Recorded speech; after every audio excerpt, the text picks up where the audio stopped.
Shalom saudara, mari kita perkatakan 5 arti Pentakosta yang ketiga. Yang pertama, Pentakosta ketiga adalah pencurahan Roh Kudus yang dahsyat di zaman ini, melebihi yang terjadi di Azusa Street. Yang kedua, Pentakosta ketiga akan mengakibatkan penuaian jiwa yang terbesar dan yang terakhir kali sebelum Tuhan Yesus datang kembali. Yang ketiga, Pentakosta ketiga akan membangkitkan generasi Yeremia, yaitu anak-anak muda yang dipenuhi dengan Roh Kudus, cinta mati-matian kepada Tuhan Yesus, tidak kompromi dengan dosa, dan akan bergerak memenangkan jiwa. Yang keempat, Pentakosta ketiga lahir di Indonesia dan bergerak ke bangsa-bangsa. Gerakan ini dari timur ke barat dan akan kembali ke Yerusalem.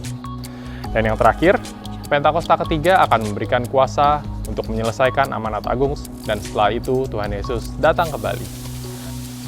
Tetap semangat, Tuhan Yesus memberkati. Shalom saudara, menjalani kehidupan sebagai orang percaya, seringkali kita diperhadapkan pada situasi yang tidak mengenakan, dan rasanya jika dipikirkan oleh akal pikiran manusia, hal itu mustahil untuk bisa kita lakukan dan lewati.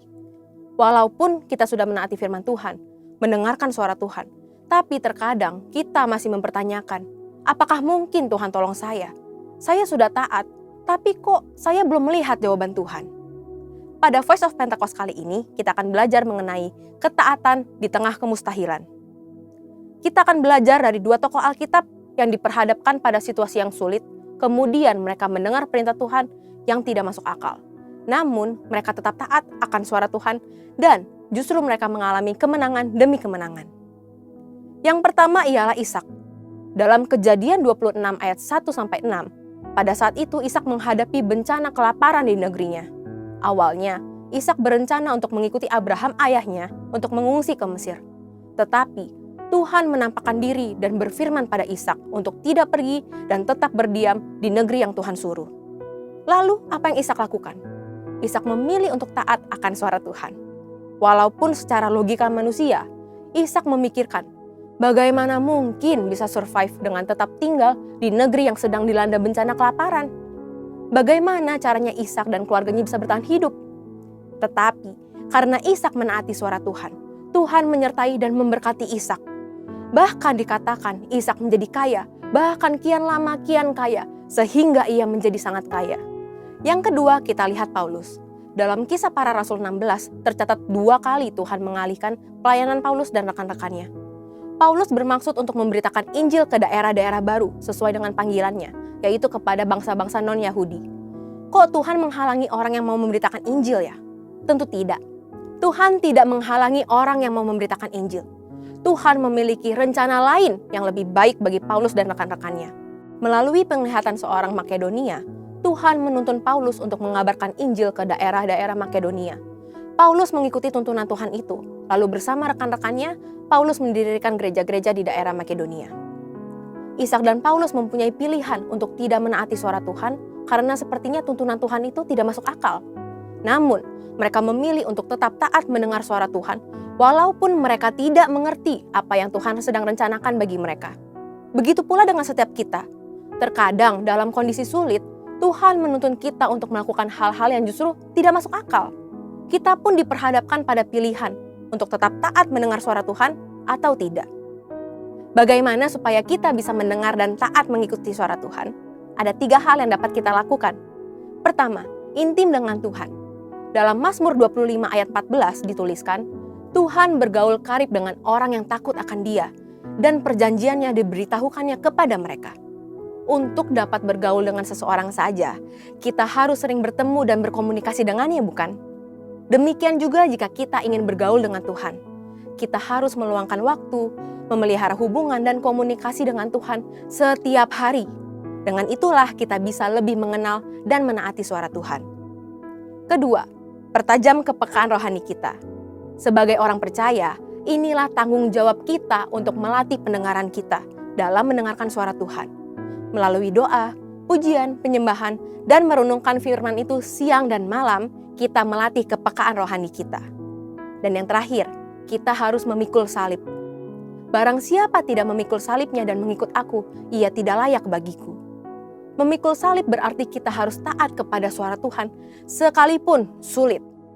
Tentu tidak mudah, maka dari itu diperlukan penguasaan diri dan dibutuhkan buah roh dalam kehidupan kita. Ketika kita taat untuk memikul salib, ketaatan itulah mendatangkan berkat. Sebab Tuhan membalas setiap orang sesuai dengan perbuatannya. Memikul salib juga berarti memperkuat dan memperkokoh iman kita kepada Tuhan. Apalagi ketika kita diperhadapkan pada situasi yang mustahil. Tahukah saudara, apabila kita mendengar dan menaati suara Tuhan, maka berkat-berkat ini akan mendatangi kita. Berkat keberhasilan dan keberuntungan, tertulis dalam Ulangan 28 ayat 1-2. Berkat kekuatan dan perlindungan, tertulis dalam Matius 7 ayat 24-25. Dan keselamatan kekal, tertulis dalam Yohanes 10 ayat 27-28. Jadi saudara, untuk bisa taat di tengah kemustahilan, kita harus pahami dan percayai bahwa Tuhan memberikan rancangan terbaik bagi kita, yaitu rancangan damai sejahtera dan bukan rancangan kecelakaan untuk memberikan hari depan yang penuh dengan harapan. Walaupun perintah Tuhan tidak selalu mengenakan, kita harus yakin dan percaya bahwa Tuhan merancangkan yang terbaik bagi setiap kita. Pada akhirnya, semua akan mendatangkan kebaikan bagi kita yang mengasihi Tuhan Yesus. Yuk belajar percaya dan taat. Haleluya! Untuk penjelasan lebih lengkap dari tim teologi kami, silakan buka link yang ada di atas atau scan QR Code yang tersedia. Tuhan Yesus memberkati.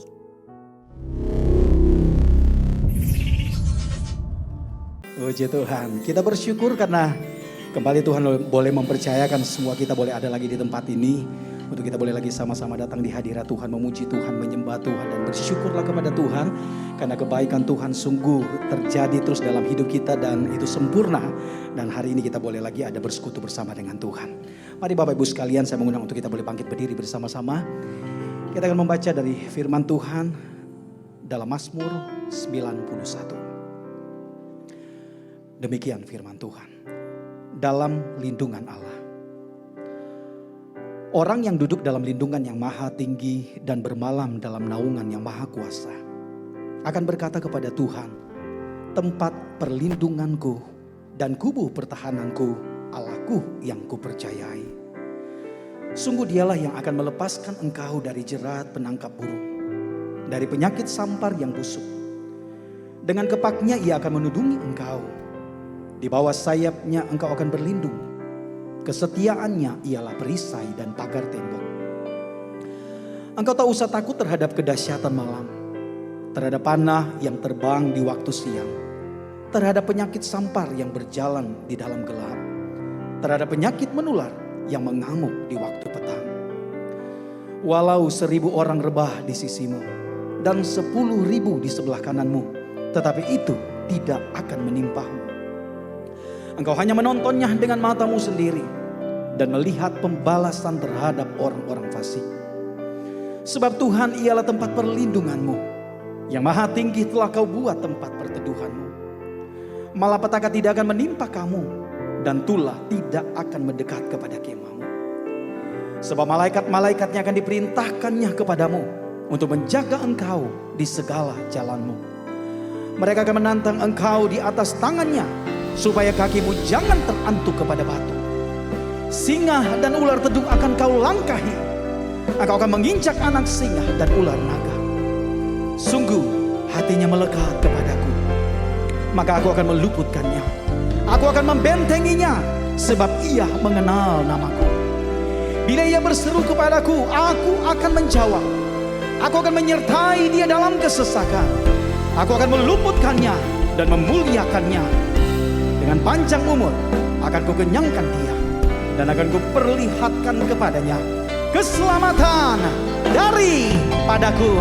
Mari berikan tepuk tangan buat Tuhan kita Yesus. Haleluya. Lebih lagi bagi Tuhan kita Yesus. Haleluya. Haleluya. Yuk sambil kita bertepuk tangan dengan penuh sukacita. Amin.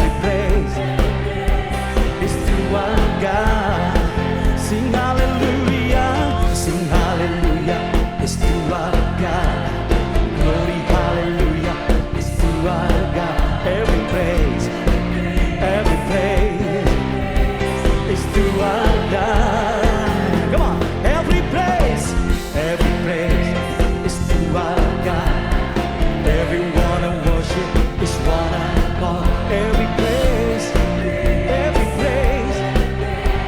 is to our God. Sing hallelujah, sing hallelujah, is to our God. Glory hallelujah, is to our God. Every praise. Mari lagi katakan every praise is to our God. Everyone I worship is what I call. Every praise is to our God. Sing hallelujah, is to our God. Glory hallelujah, is to our God. Every praise is to our God. Every praise is to our God. Everyone I worship. Every praise is to our God. Sing hallelujah, is to our God. Glory hallelujah, is to our God. Every praise is to our God. Come on, everybody. God, my Savior. God, my Savior. Oh, God, my healer. God, my deliverer. Yay! Yes, He. Yes, He. God, my Savior.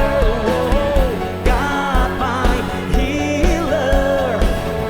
God, my deliverer. Yes, it is. Yes, it is. Every praise, come on, is to our. Hey, everyone I worship is what I call. Every praise is to our God. Sing hallelujah, is to our God. Oh, glory, hallelujah. Every praise is to our God. Come on, God my Savior, God my healer, God my deliverer. Yes, it is. Hey, yes, God my Savior, God my healer. God, my deliverer. Yes, He is. Yes, He is. Every praise, come on. Every praise is to our God. Everyone I worship is what I call. Every praise is to our God. Sing hallelujah, glory hallelujah. Every praise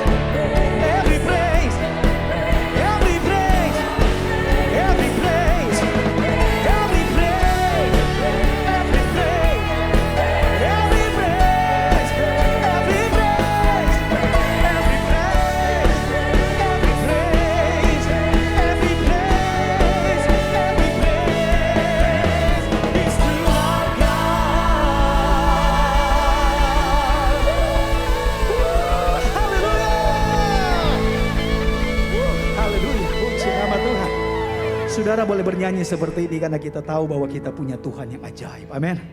Tuhan kita yang dahsyat dan luar biasa. Dia maha besar. Dia berkuasa atas hidup saudara dan saya. Yuk mari kita naikkan pujian ini bersama-sama.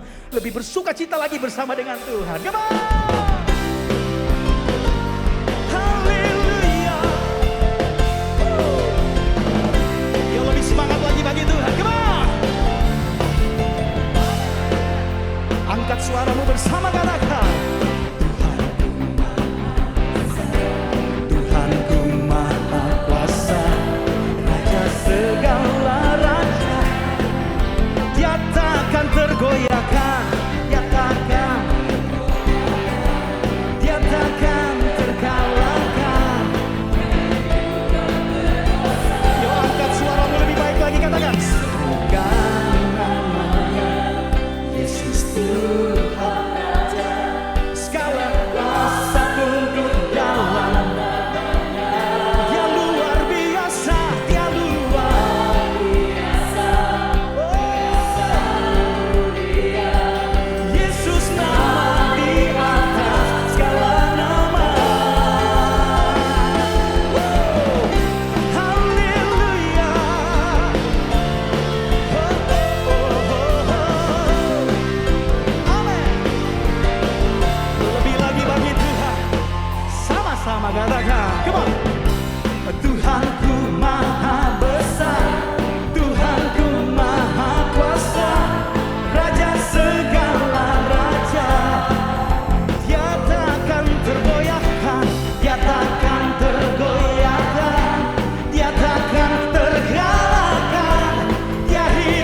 Amin.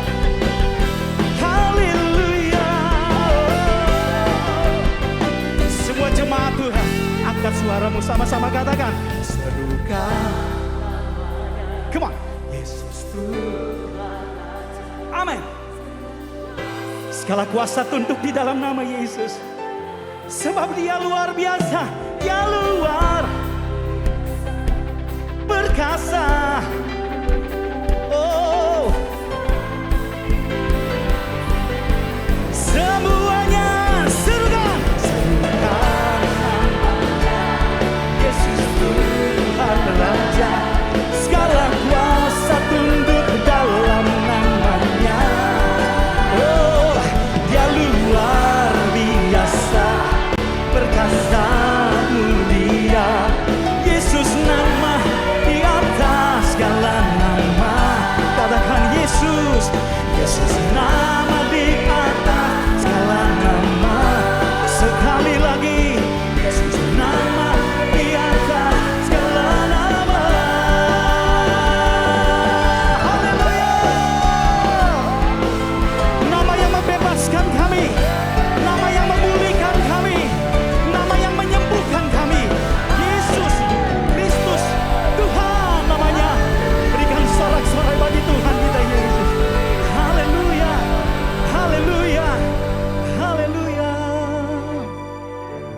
Terpujilah Kau Tuhan. Mari dalam hadirat Tuhan silakan duduk kembali Bapak Ibu Saudara. Terima kasih Tuhan. Terima kasih Tuhan.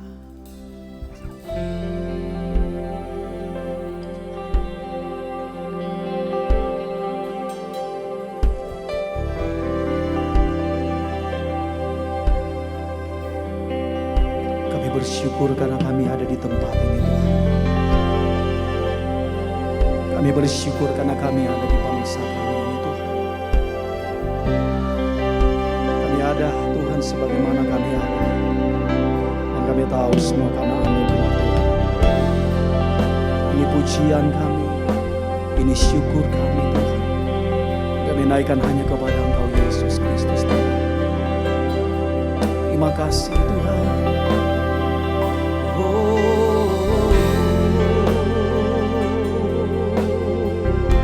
Mari mulai menyembah Tuhan. Angkat suaramu sembah Dia. Kami menyembah-Mu.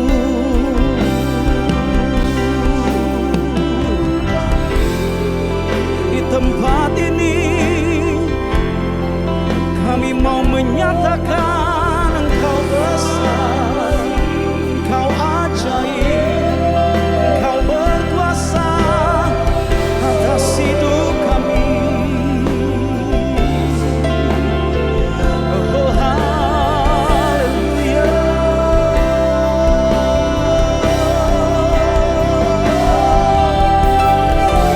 Kau yang kami sanjung, Kau yang kami agungkan, nama Yesus Tuhan. Haleluya. Glory, glory, haleluya. Engkau Yesus Tuhan.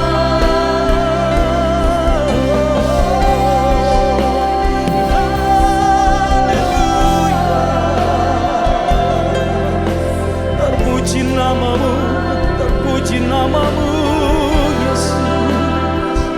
Haleluya, haleluya.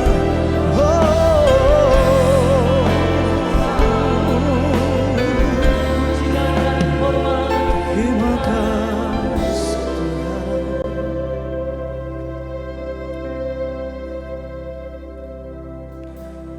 Kami datang di hadirat-Mu, membawa doaku. Kami sujud, rendahkan diri, menyembah-Mu.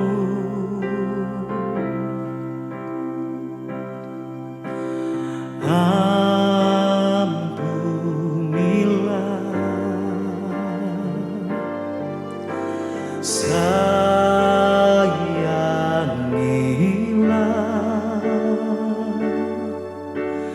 bangsa kami.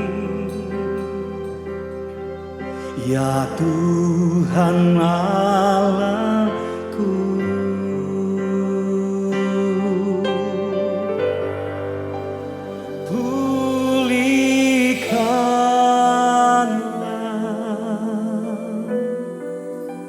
sembuhkanlah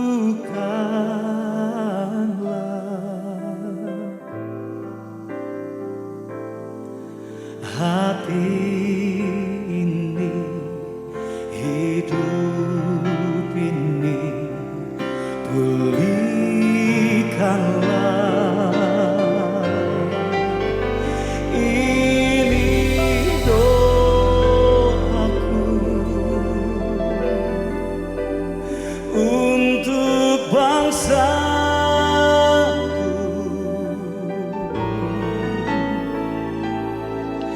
Lawat Tuhan, pulihkanlah negeri kami. Mari berikan tepuk tangan buat Tuhan kita Yesus. Haleluya.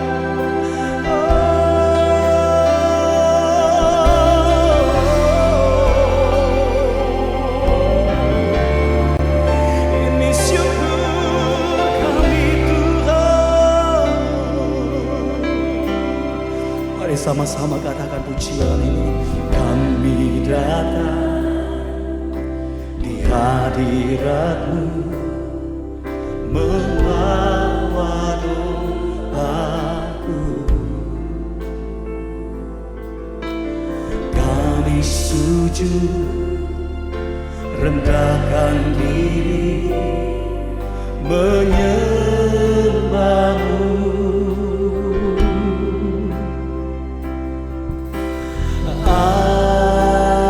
Ampunilah, sayangilah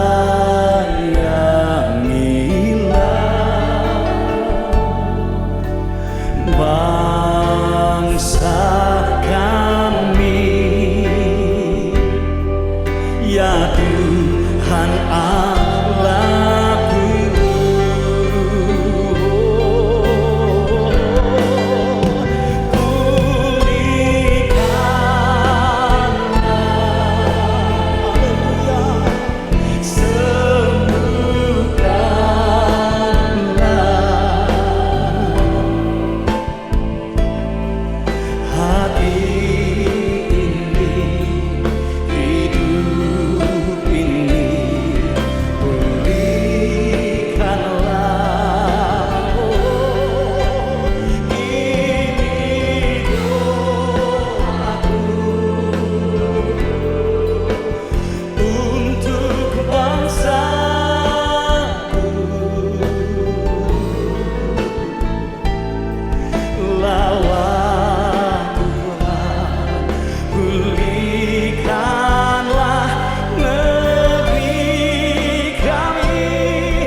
sembuhkanlah, sembuhkan. Haleluya. Hati ini, hidup ini, pulihkanlah. Ini doa kami, ini doaku. Amin. Untuk bangsaku,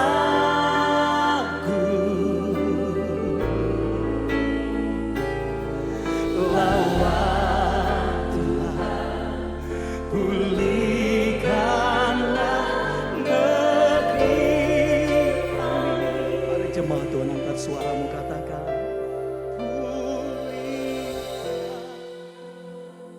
pulihkanlah Tuhan.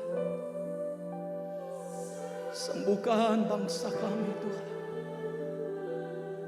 Karena ini hidup kami, ini hati kami Tuhan. Terpuji namamu. Kami tahu Kau yang memulihkan. Ini doa kami untuk bangsaku.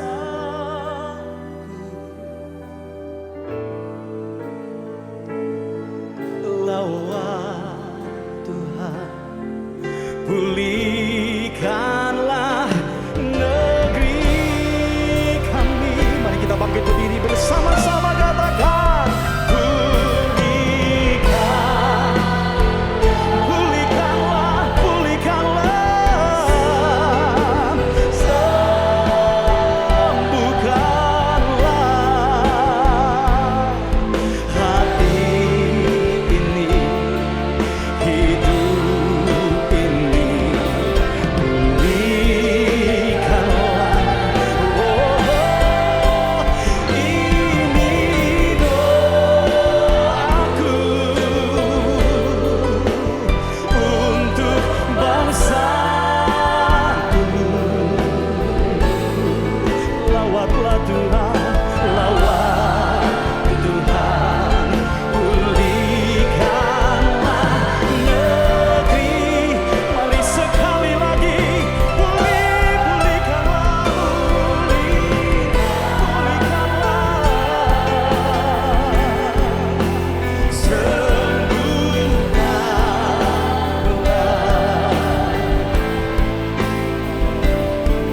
hati ini, hidup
Shalom, Jemaat GBI Puri Indah yang dikasihi Tuhan Yesus Kristus. Selamat hari Minggu, selamat beribadah kepada setiap kita semua dimanapun saudara berada pada hari ini. Kita akan belajar satu kebenaran firman Tuhan dari kitab Daniel pasal yang ke-6, yaitu kisah Daniel yang sangat populer sekali, yaitu Daniel di Gua Singa. Dari mulai kita sekolah minggu, kita sudah belajar, kita sudah dengar kisah ini, kita mendapatkan dorongan dan motivasi dari kisah ini. Tetapi hari ini kita akan melihat kebenaran yang saya beri judul Courage Under Fire. Sebuah keberanian saat berada di bawah tekanan. Apa yang biasa kita lakukan ketika kita berada di bawah sebuah ancaman, sebuah tekanan, api? Kecenderungan kita sebagai manusia, apalagi kalau kita belum ada di dalam kebenaran firman Tuhan, tidak mengerti identitas kita, maka umumnya fokus kita adalah keadaan. Dan ketakutan selalu tumbuh saat kita fokus kepada keadaan dunia, kepada ancamannya. Hari ini kita didengungkan dengan berbagai macam ketakutan yang akan terjadi tahun 2023. Inflasi yang akan meroket, krisis energi, dan juga krisis pangan sedang akan terjadi. Dan bahkan sekarang sedang terjadi di beberapa negara. Tetapi pertanyaannya, ketika kita mengalami ini, apa yang harus kita perbuat sebagai orang percaya, sebagai gereja Tuhan? Kisah Daniel ini akan memberikan kepada kita pelajaran, 3 pelajaran yang penting bagaimana kita merespon pada waktu kita berada di dalam kondisi sulit. Daniel pada waktu itu sedang berada di dalam keadaan yang begitu berat. Usianya sudah cukup tua. Diperkirakan dia berumur 80 ke 82 tahun. Dan Daniel berada di sebuah kerajaan yang sangat besar, sangat hebat, penguasa dunia pada waktu itu, yaitu kerajaan Media Persia. Dan mereka ini yang menaklukkan kerajaan Babilonia. Jadi Daniel itu setelah dia dibuang ke Babilonia, dia mengalami pemerintahan kerajaan Babilonia, lalu kemudian Babilonia ditaklukkan oleh Media Persia, dan sekarang di tengah usia yang sudah sepuh, dia harus mengalami kepemimpinan yang baru. Dan bukan hanya itu saja, tetapi juga ancaman dari orang-orang di sekitarnya. Saat ini kita melihat di dalam awalnya dikatakan Darius orang Media menerima pemerintahan ketika ia berumur 62 tahun. Raja Media Persia. Darius ini adalah sebuah gelar, jadi bukan nama. Gelar yang artinya pemegang tongkat kekuasaan, otoritas, raja. Dan dia pada waktu itu orang Media sangat berkuasa, tetapi kemudian nanti kita tahu di dalam sejarah bahwa Media ini kemudian menjadi kurang signifikan dan Persia yang bertumbuh menguasai, lalu kemudian dikenal sebagai kerajaan Persia di dalam pemerintahan Koreshi. Darius dikatakan berkenan mengangkat 120 wakil-wakil raja atas kerajaannya. Mereka ditempatkan di seluruh kerajaan, berarti mereka ini adalah bupati, para gubernur yang menjadi perwakilan Raja Media Persia di seluruh wilayah kekuasaan mereka. Lalu kemudian dari 120 ini ada 3 orang yang membawai mereka semua, yaitu pejabat tinggi, dan Daniel adalah salah satunya. Berarti ada 123 pejabat tinggi kerajaan Media Persia. Luar biasa Daniel. Pada waktu dia masih sepuh, dan dia bukan orang Media Persia, dia orang Ibrani, orang buangan. Dan kemudian di sini dikatakan bahwa Daniel melebihi para pejabat tinggi dan wakil raja karena ia memiliki roh yang luar biasa, dan raja bermaksud untuk menempatkan dia atas seluruh kerajaannya. Berarti dari 120 ada 3 orang, dari 3 orang ini ada 1 orang yang akan terpilih dan dia akan mengatasi 122 lainnya. Berarti dia ini berada persis di bawah Raja Darius. Tetapi kemudian tentu para politisi ya tidak akan suka ketika jabatan mereka itu kemudian tersaingi. Dan mereka kemudian berusaha mencari jalan bagaimana untuk membuat Daniel keluar dari persaingan politik mereka. Karena dikatakan bahwa mereka berusaha mencari-cari kesalahan dari mungkin cara dia mengelola keuangan, dosa-dosa politik masa lalu. Tetapi dikatakan mereka tidak mendapat alasan apapun atau suatu kesalahan sebab ia setia. Tidak ada didapati sesuatu kelalaian atau sesuatu kesalahan kepadanya. Dan satu-satunya hal yang membuat dia menjadi persoalan adalah dikatakan kecuali dalam hal ibadahnya kepada Allahnya. Berarti di luar semua kesempurnaan catatan politik pemerintahan Daniel, hanya ada satu cara mereka bisa menjatuhkan Daniel, yaitu ibadahnya kepada Yahweh. Dan kita tahu Daniel bukan pugu-pugu ya, usia tua baru dia serius beragama. Enggak. Kita tahu di dalam Daniel pasal yang pertama ayat yang ke-8. Pada waktu dia baru saja dibuang, diangkut sebagai gelombang pertama dari bangsawan cerdik pandai, orang-orang anak-anak muda yang cerdas yang akan dididik untuk menjadi pejabat di Babilonia. Dia sudah menetapkan dirinya untuk tidak makan dari pelaburan raja. Dia menetapkan untuk tidak menghamirkan dirinya. Di tengah-tengah bangsa Israel yang pada waktu itu begitu kecewa sekali dengan Yahweh. Karena mereka kalah, mereka dijajah, mereka dibuang, mereka diangkut kepada sebuah bangsa yang tidak mengenal Tuhan. Di tengah-tengah kepahitan rohani itu, Daniel tetap mempertahankan sikap hatinya yang benar untuk mempercayai Tuhan. Karena yang Allah inginkan di dalam kehidupan kita, lebih daripada semua aktivitas rohani kita, adalah mempercayai Tuhan sepenuhnya. Mengasihi Tuhan dengan segenap hati, segenap jiwa, segenap kekuatan, segenap akal budi. Artinya kita hidup mempercayai Allah sepenuhnya. Tidak ada yang lain.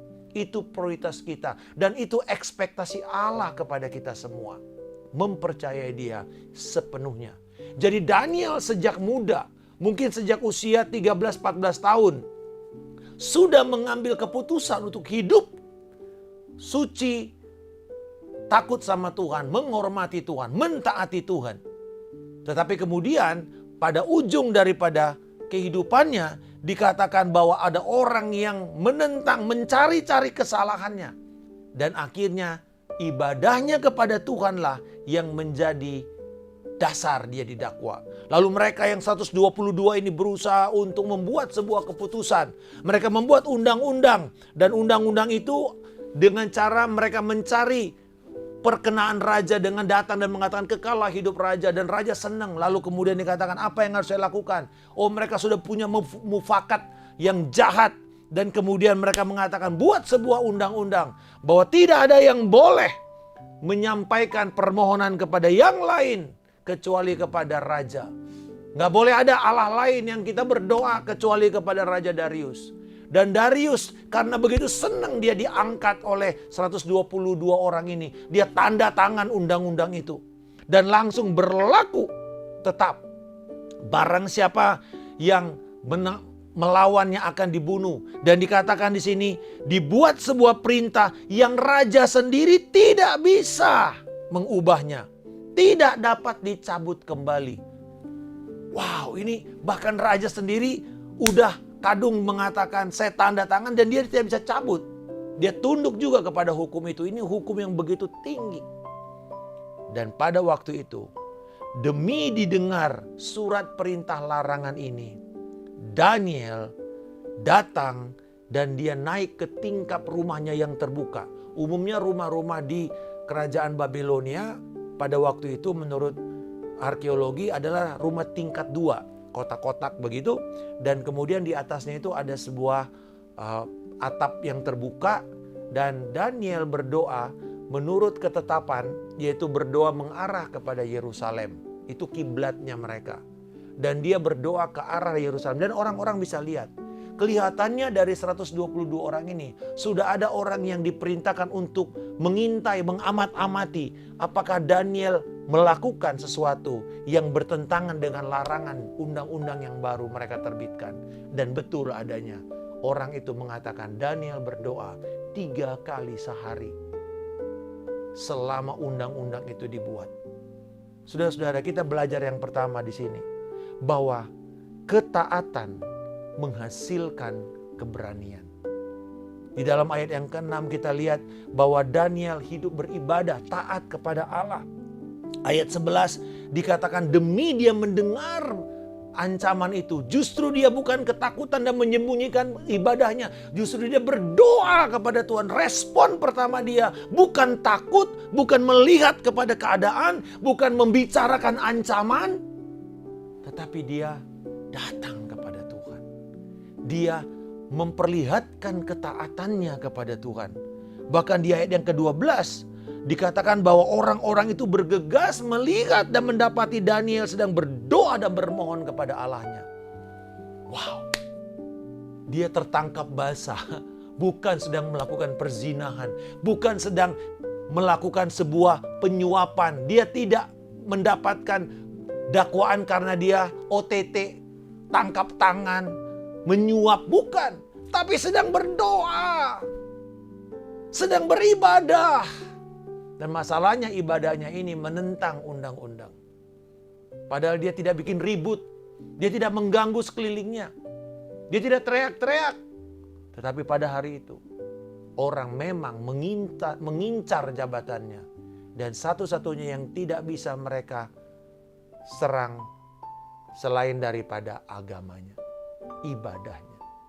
Tetapi Daniel memperlihatkan keberanian, yaitu dengan ketaatannya. Jadi ketaatan menghasilkan keberanian. Obedience breeds courage. Keberanian ini bukan nekat. Tetapi karena dasarnya adalah saya hormat dan menyembah Tuhan. Dan kita tahu kemudian dia ditangkap. Dia diperhadapkan kepada raja. Dan raja sebenarnya tahu bahwa Daniel ini orang yang begitu dia sayang. Karena ingat, orang inilah yang akan dipromosikan menjadi orang nomor 2 setelah Darius. Tetapi kemudian karena dia sudah menandatangani undang-undang dan dia tidak bisa mencabut kembali. Dan 122 orang ini mengatakan, Raja, kamu sendiri yang sudah menandatangani. Raja seperti terjebak di dalam pemufakatan mereka. Dan dia harus menjaga kehormatannya sebagai seorang raja. Dia tidak mau memperlihatkan kelemahannya. Walaupun dia tahu bahwa itu begitu menyedihkan sekali. Dan di dalam ayat yang ke-17, setelah raja memberi perintah, diambilnyalah Daniel, dilempar ke gua singa. Tetapi kemudian Daniel mendengar raja berbicara kepadanya, Allahmu yang kau sembah dengan tekun. Perhatikan, begitu ibadahnya itu adalah ibadah yang bahkan diverifikasi, disaksikan, dibuktikan oleh raja dan orang yang tidak percaya. Allahmu yang kamu sembah dengan tekun, dialah kiranya yang akan melepaskan engkau. Bahkan setelah itu dia kasih cincin materai, tidak boleh ada perubahan apa-apa. Ayat 19, lalu pergilah raja ke istananya dan berpuasalah ia semalam-malaman itu. Bahkan dia gak bisa tidur, tidak ada hiburan yang boleh dibuat untuk diri raja. Karena dia sedang serius untuk berdoa buat Daniel. Bahkan dikatakan sampai kepada waktu besoknya, dia bergegas bangun pagi-pagi pergi ke gua singa. Lalu berkata, Daniel, hamba Allah yang hidup, Allahmu yang kau sembah dengan tekun, telah sanggupkah ia melepaskan engkau dari singa-singa itu? Lalu kata Daniel, ya Raja, kekalah hidupmu. Wah, Allah telah mengutus malaikat-malaikatnya untuk mengatupkan mulut singa itu. Sehingga dia tidak mengapakan aku, kata Daniel. Saudara, di sini kita bisa melihat poin yang kedua. Tadi poin pertama, bahwa ketekunan itu menghasilkan keberanian. Dan keberanian itu ditemukan dalam bentuk kepercayaan kepada kedaulatan Tuhan. Daniel percaya bahwa dia taat kepada Allah. Dan kemudian sisanya itu adalah kedaulatan Allah. Dan bagaimana Allah memperlihatkan kedaulatannya? Yaitu ketika Allah mengubah hati Raja Darius. Hati Raja Darius dibuat gelisah. Bahkan membuat Darius berdoa. Saya tidak tahu dia berdoa kepada Allahnya atau kepada siapapun. Atau bahkan kepada Allahnya Daniel yang dia tidak kenal. Tetapi dia berdoa supaya Daniel tidak mendapatkan kecelakaan. Dia bahkan berdoa supaya semoga Allahnya Daniel menolong dia. Itu kedaulatan Allah. Karena Alkitab berkata, hati raja-raja itu ada di tangan Allah. Dan ia akan mengalirkan ya seperti sungai seturut dengan kehendak Allah. Jadi ketika terjadi sebuah perundang-undangan, peraturan yang mungkin tidak mendukung kita, yang mungkin tidak memberikan kepada kita keleluasaan, maka kita bisa berdoa kepada Allah agar Allah mengubah hati otoritas kita. Itulah sebabnya Rasul Paulus mengatakan di dalam 1 Timotius 2, marilah pertama-tama jemaat kita mengangkat tangan kita dan memanjatkan doa kepada semua orang, terutama kepada raja, kepada para pembesar, kepada otoritas, supaya kita bisa beribadah dengan tenang dan penuh dengan penghormatan. Jadi saudara-saudara, adalah tanggung jawab kita sebagai gereja untuk kita tidak hidup di dalam ketakutan, tidak ditindas oleh segala kecemasan karena dunia ini. Tetapi juga yang kedua, bahwa keberanian kita ditemukan karena kita mempercayai Allah dan kedaulatannya. Bahwa Allah sanggup bekerja, Allah sanggup mengatur segala keadaan, termasuk orang-orang yang belum mengasihi Dia, yang belum percaya kepada Dia, untuk setuju dan berjalan seturut dengan rencana Allah. Dan yang ketiga, kita bisa melihat ketika didapati oleh raja bahwa Daniel hidup, maka sangat sukacitalah raja dan ia memberi perintah supaya Daniel ditarik dari gua itu. Maka ditariklah Daniel dalam gua itu dan tidak mendapatkan luka apa-apa padanya, karena ia percaya kepada Allahnya. Ini kembali lagi menjadi pokok utama dari pemberitaan ini. Mempercayai Allah sepenuhnya adalah sumber keberanian kita. Dan di situ Allah akan bekerja seturut dengan rencananya. Lalu raja memberi perintah untuk mengambil orang-orang yang telah menuduh Daniel dan dilemparkan ke gua singa, baik mereka maupun anak-anak dan istri mereka. Sebelum lagi mereka sampai ke dasar, singa-singa itu menerkam dan meremukkan tulang-tulang mereka. Saudara-saudara, 122 orang pejabat itu, plus istri-istri mereka, plus anak-anak mereka, mungkin itu bisa sampai 500 orang, saudara. Dijebloskan langsung semua, belum mendarat, saudara, udah habis semuanya.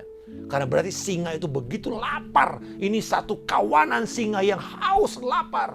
Jadi satu daging Daniel itu nggak ada artinya sebenarnya. Karena di sini sekalipun lebih dari 100-an, mungkin 300 ke 500, singa-singa itu belum apa-apa sudah siap menghajar dan menerkam. Dan kemudian bukan cuma itu, saudara. Jangan berhenti bahwa oh haleluya, puji Tuhan, Daniel bebas. Terpujilah Tuhan. Bukan. Tapi ada maksud Tuhan. Yaitu yang ketiga, poin yang ketiga. Yang tadi pertama bahwa ketaatan itu menghasilkan keberanian. Poin yang kedua, bahwa keberanian itu ditemukan di dalam kepercayaan atau keyakinan kita kepada Allah sepenuhnya, kepada kedaulatan Allah. Dan yang ketiga, bahwa Allah dipermuliakan oleh mereka yang percaya kepada Tuhan. Karena kemudian raja mengeluarkan titah, surat kepada seluruh orang-orang di segala bangsa, suku bangsa, bahasa yang mendiami seluruh bumi. Bunyinya, bertambah-tambahlah kiranya kesejahteraanmu. Bersama ini kuberikan perintah bahwa di seluruh kerajaan yang kukuasai, orang harus takut dan gentar kepada Allahnya Daniel. Sebab dialah Allah yang hidup yang kekal untuk selama-lamanya. Pemerintahannya tidak akan binasa dan kekuasaannya tidak akan berakhir. Dia melepaskan dan menolong dan mengadakan tanda dan mujizat di langit dan di bumi. Dialah yang telah melepaskan Daniel dari cengkraman singa. Wow! Tiba-tiba dekrit yang dikeluarkan oleh Darius ini adalah sebuah berita tentang Yahweh. Semua orang harus takut. Semua orang harus gentar. Semua orang harus mengakui akan kedaulatan Yahweh, pemerintahan Yahweh. Bahwa dialah Allah yang berdaulat. Saudara-saudara, di dalam perjanjian baru, perkataan ini kemudian juga akan kita lihat di dalam kitab Wahyu. Di mana segala suku, segala kaum, segala bahasa, segala macam manusia yang telah ditebus akan berkata kepada Tuhan Yesus, keselamatan adalah milik Tuhan.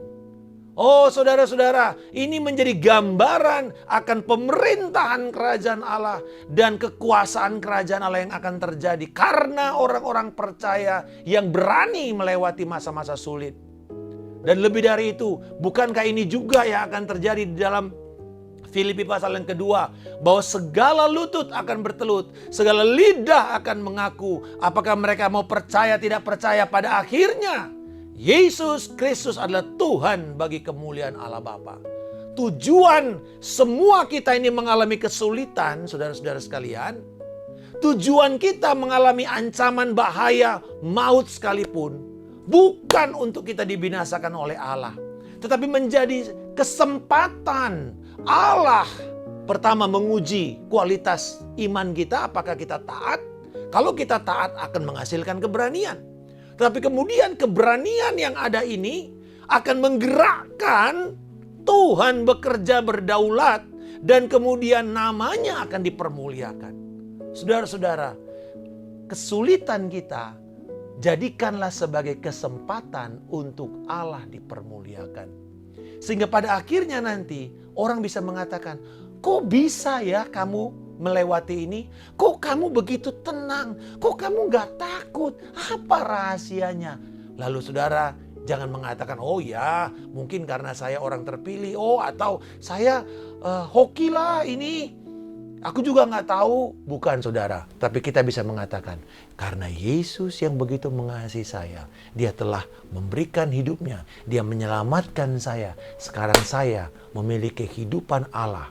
Dan itulah yang memampukan saya untuk hidup dan melewati masa-masa sulit ini. Bapak, Ibu, saudara sekalian, Jemaat GBI, Puri, dimanapun engkau berada. Hari ini ada kabar baik. Yesus Kristus melampaui kesetiaan Daniel. Kita memiliki Daniel yang lebih agung, yaitu Yesus Kristus Tuhan. Dia dengan kesetiaannya, ketaatannya, ketekunannya, dia harus naik ke kayu salib. Tetapi dia dengan berani menghadapi salib itu. Dan di situ Tuhan mulai bekerja menggerakkan hati orang-orang Roma. Dan bahkan orang-orang yang selama ini menentang Yesus. Untuk mulai hatinya tergerak dan berubah. Dan memberi jalan kepada berita Injil itu. Tetapi lebih dari situ, bahwa karya Kristus ini mempermuliakan Allah dan membuka jalan semua orang yang mau percaya kepada Yesus Kristus sepenuhnya akan melihat kemuliaan Allah dinyatakan dalam hidup mereka dan kepada seluruh dunia. Hari ini ada kabar baik, saudara sekalian, bahwa Tuhan tidak pernah meninggalkan kita. Apapun yang sedang kita alami ini, api penekanan ini adalah untuk pengudusan, sanctification kita. Dan nama Tuhan dipermuliakan. Tapi lebih dari itu, mari kita melihat kepada Dia yang memulai dan yang menyempurnakan iman kita. Yang telah dengan tekun menanggung semua penderitaan itu. Dan memberikan kepada kita upah, yaitu keselamatan dan kemenangan.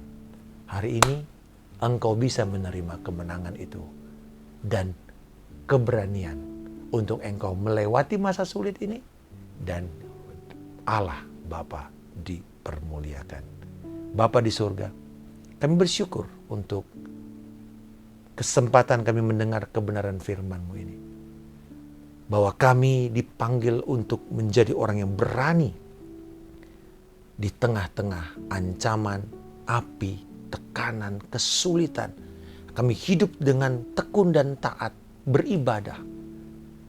Dan kami percaya, ketika keberanian kami lahir dari ketaatan, Engkau akan berdaulat untuk menggerakkan dan merubah hati orang-orang yang menjadi musuh untuk menjadi sahabat dan pihak yang mendukung. Dan kami mengucap syukur, biarlah kiranya tindakan dan peristiwa yang kami alami ini memberikan jalan kemuliaan, nama-Mu ditinggikan. Di dalam nama Tuhan Yesus Kristus kami telah berdoa dan mengucap syukur. Haleluya. Amin. Tuhan Yesus memberkati. Shalom.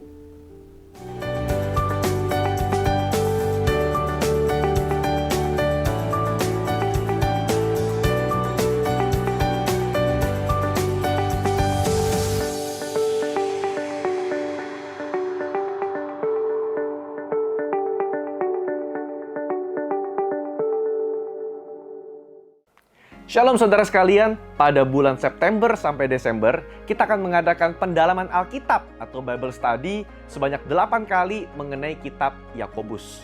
Saudara, Yakobus banyak berbicara mengenai hal-hal yang kita alami hari-hari ini, menghadapi ujian kehidupan, pencobaan kehidupan, mengapa kita sebagai orang percaya juga masih mengalami banyak masalah dan kesukaran hidup.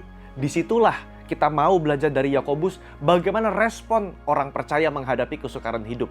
Karena itu Bapak Ibu, mari datang yuk dalam sesi pendalaman Alkitab pada tanggal 14 September hari Rabu, saudara, di Revival Hall House of Blessing.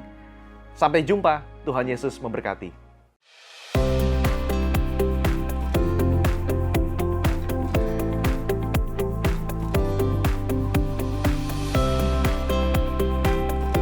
Shalom saudara sekalian, selamat datang di Puri Talk. Saya dengan Ing Ing dan topik hari ini adalah Balancing Life Between Family and Career. Apa yang menurut Bu Huni yang penting untuk di-invest bagi anak-anak supaya mereka tuh berhasil di kemudian hari? Oke. Yang pertama, siapa yang kita percayai sebagai Tuhan ya? Yaitu kalau buat saya adalah Tuhan Yesus. Menentukan di mana Tuhan tempatkan kita untuk tinggal. Saya tuh nggak suka sebetulnya tinggal di Jakarta, tapi Tuhan tempatkan saya di Jakarta ini. Nah, yang ketiga adalah dengan siapa kita menikah atau pasangan hidup kita.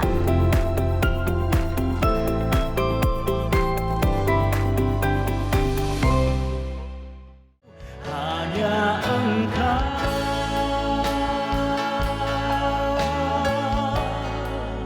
pribadi yang mengenal hatiku. Aku menadahkan tanganku kepadamu. Jiwaku haus kepadamu, seperti tanah yang tandus. Berbahagialah orang yang lapar dan haus akan kebenaran, karena mereka akan dipuaskan. Tinggal dalam indahnya kekabahan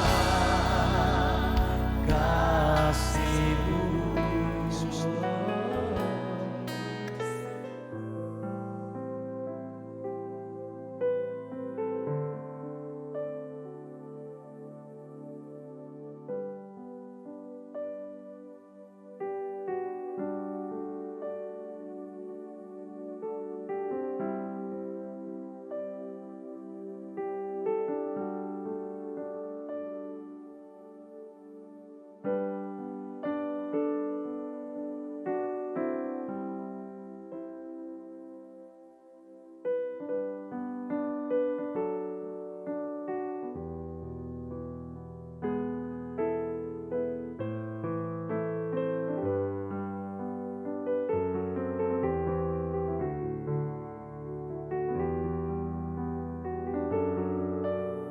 Kepada Pastor Markus Simanjuntak, kami mengucapkan terima kasih Pak buat pelayanan Bapak hari ini.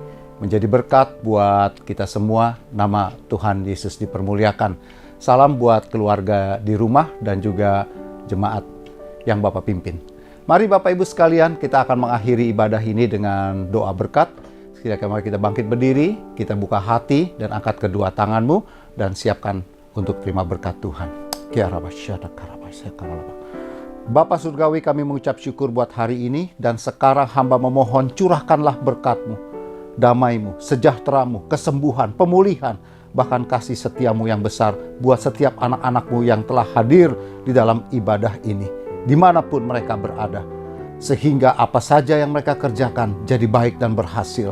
Apa saja yang mereka lakukan bersama dengan Engkau, Kau buat jadi keberuntungan. Agar lewat itu nama Tuhan Yesus Kristus dipermuliakan dan hidupnya jadi berkat buat banyak orang yang berkekurangan. Mulai hari ini sampai selamanya. Yang percaya Tuhan baik, sama-sama yuk kita berkata amin. Tuhan memberkati Bapak Ibu sekalian, tetap jaga protokol kesehatan ya. Sampai kita ketemu di waktu yang akan datang. God bless you.